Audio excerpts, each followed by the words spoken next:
പ്രിയങ്ക ഗാന്ധി 1.5 ലക്ഷം കടന്നിരിക്കുന്നു. 1,53,218 ആക്കിയിരിക്കുന്നു പ്രിയങ്ക ഗാന്ധിയുടെ ലീഡ്. എനിക്ക് തോന്നുന്നു നമുക്ക് ആ ഇഞ്ചോട് ഇഞ്ച് പാലക്കാട്ട് പ്രയോഗിക്കാം. ഉണ്ണി സാറിന്റെ ഇഞ്ചോട് ഇഞ്ച് ഇപ്പൊ പാലക്കാട് നടക്കുന്നു. ഈ ചേലക്കരയെ നമുക്ക് മുനിസിപ്പാലിറ്റി എണ്ണി കഴിയുമ്പോൾ BJP ലീഡ് തിരിച്ചുപിടിക്കുന്നു. അത് ലോക്സഭയിലെ ലീഡിനേക്കാൾ മെച്ചപ്പെട്ട ലീഡ് പിടിച്ചെടുത്തിരിക്കുന്നു. ലോക്സഭയിലെ BJPക്ക് ഉണ്ടായിരുന്ന ലീഡിനേക്കാൾ മെച്ചപ്പെട്ട ലീഡ് BJPക്ക് മുനിസിപ്പാലിറ്റി സമ്മാനിക്കുന്നു. പക്ഷേ 2021 ലീഡിനോളം പോകുന്ന ലീഡ് ഉറപ്പിച്ചിരിക്കുന്നു. മഹാരാഷ്ട്രയിൽ പോസ്റ്ററുകളൊക്കെ ഇറങ്ങിക്കഴിഞ്ഞു. അല്ല,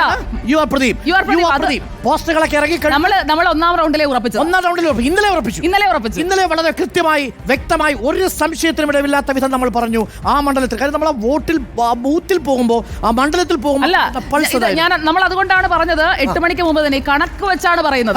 ചേലക്കരയിൽ കണക്ക് വെച്ചാണ് പറയുന്നത്. നമ്മൾ ഒന്നാം റൗണ്ടിലെ ട്രെൻഡ് നമ്മൾ പ്രവചിച്ചു. ഒന്നാം റൗണ്ടിൽ കഴിഞ്ഞ തവണത്തേക്കാൾ 150 വോട്ട് കൂടി കിട്ടിയപ്പോൾ തന്നെ നമ്മൾ പ്രവചിച്ചു യു ആർ പ്രദീപ് അങ്ങനെ എഴുതി തള്ളരുത്. നോക്കൂ, BJPയുടെ ക്യാമ്പുകളിൽ ചെറിയ ഒരു ദീർഘനിശ്വാസം പക്ഷേ ആശങ്കയുയരുന്നു. പിരായിരി കൊണ്ട് രാഹുൽ മാങ്കൂട്ടത്തിൽ ഞാൻ തുടക്കത്തിലേ പറഞ്ഞു, മാത്തൂരും കണ്ണാടിയും ഇത്തവണ ഡിസിസീവ് ആകും. അവിടെ സരിൻ മുന്നേറ്റം ഉണ്ടാക്കിയില്ലെങ്കിൽ രാഹുലിന് ക്ലിയർ അഡ്വാൻറ്റേജ് ആണ്. അങ്ങനെയാണെങ്കിൽ രാഹുൽ 5000 മുതൽ 7000 വരെ വോട്ടുകളുടെ ഭൂരിപക്ഷത്തിൽ പാലക്കാട് നിന്നും തിരഞ്ഞെടുക്കപ്പെടും.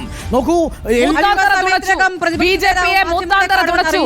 മൂത്താന്തറയിൽ സന്ദീപ് വാര്യരെ ഇറക്കിയത് ഫലം കണ്ടില്ല. മൂത്താന്തറ അത് BJPക്കൊപ്പമാണ്. RSSന്റെ ശക്തി കേന്ദ്രങ്ങളിൽ നിന്ന് ഒരു വോട്ട് പോലും വളർത്തിയെടുക്കാൻ കഴിഞ്ഞിട്ടില്ല. പക്ഷേ അവിശ്വസനീയമായ കാര്യം, ശ്രീധറിലേക്ക് പോയ വോട്ടുകൾ പലരും കോൺഗ്രസിലേക്ക് എൻ ബ്ലോക്കായും സരിനിലേക്കും കുറച്ച് വോട്ടുകൾ ചോർന്നിട്ടുണ്ട് എന്നുള്ളതാണ്.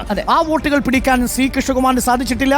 CKക്ക് പക്ഷേ ലോക്സഭയിലെ തന്റെ പ്രകടനം മെച്ചപ്പെടുത്താൻ സാധിച്ചിട്ടുണ്ട്.